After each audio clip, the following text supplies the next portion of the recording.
Et, Madame la Présidente, donc, dans notre grand pays. In our great country, we of course have two official languages, so I wanted to make a few remarks in French. We've already held this debate in the House before. In October or November, we debated another opposition motion from the bloc, which is mentioned in this motion. And we know that the government did not do anything in response to that. Nothing. It made some announcements about international foreign students here in Canada. We know that there are many of them in Canada. We heard about that in October. And yet this government is responding very, very slowly, even though opposition parties are offering solutions. And one of the issues at hand is, of course, asylum seekers who have a right to come to Canada.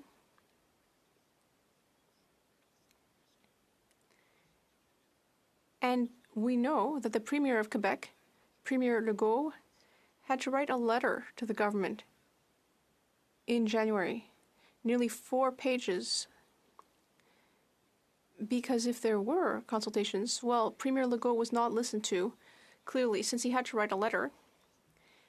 And in that letter, the Premier makes the case that over time we've received Chilean, Vietnamese, Syrian, all sorts of other immigrants from Ukraine as well.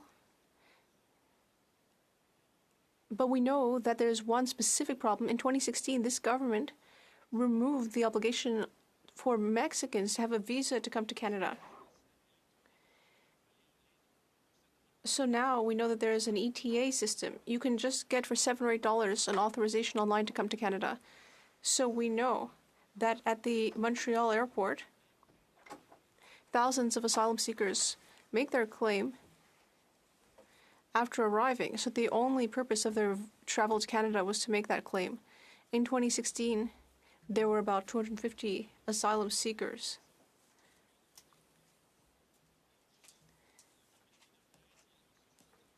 I have the press release here. It's just in English. Sur le site web. I'm going to read this from the Prime Minister's website. I don't know if it's still there.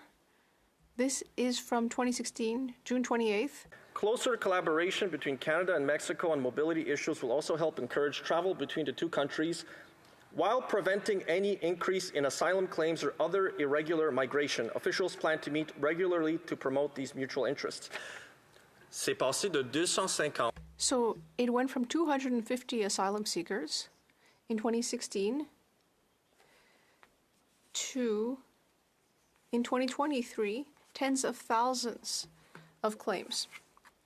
And 11% of these were accepted, which means that 89% were rejected. And we're not the ones who are doing that. An independent tribunal is reviewing the cases, is looking at these claims and saying that these cases don't respect our rules or allow us to receive you in Canada.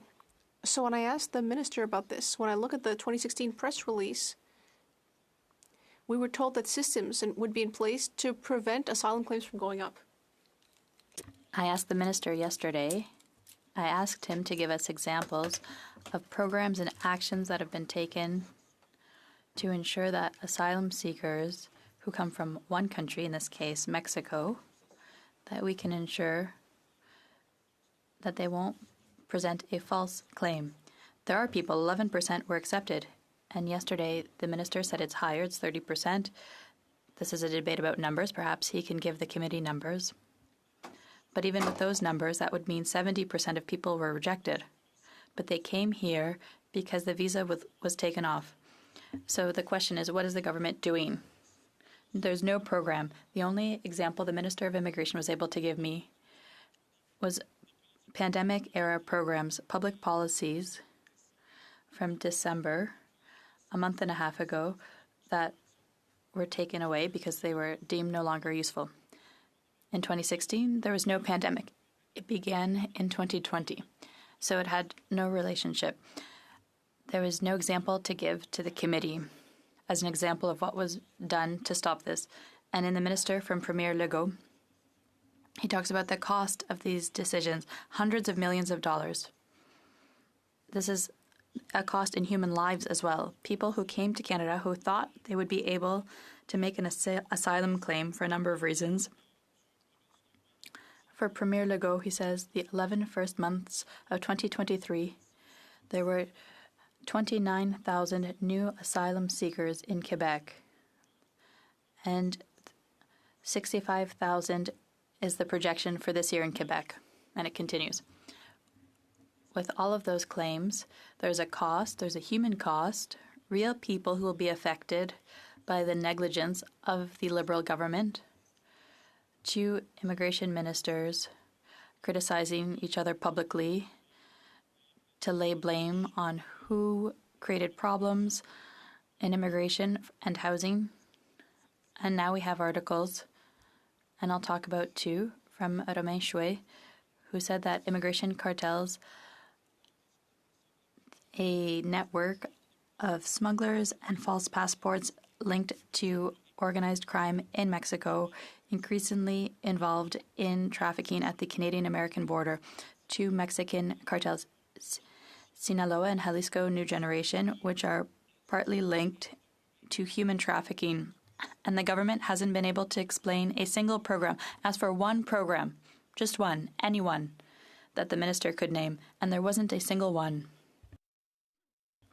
The other article, that South American thieves assaulting Canadian homes, and then it's describing what's happening today because there was a decision in 2016 and there was no follow-up.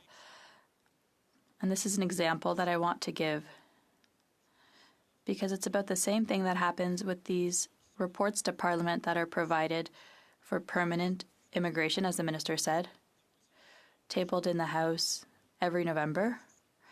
But it also covers temporary immigration.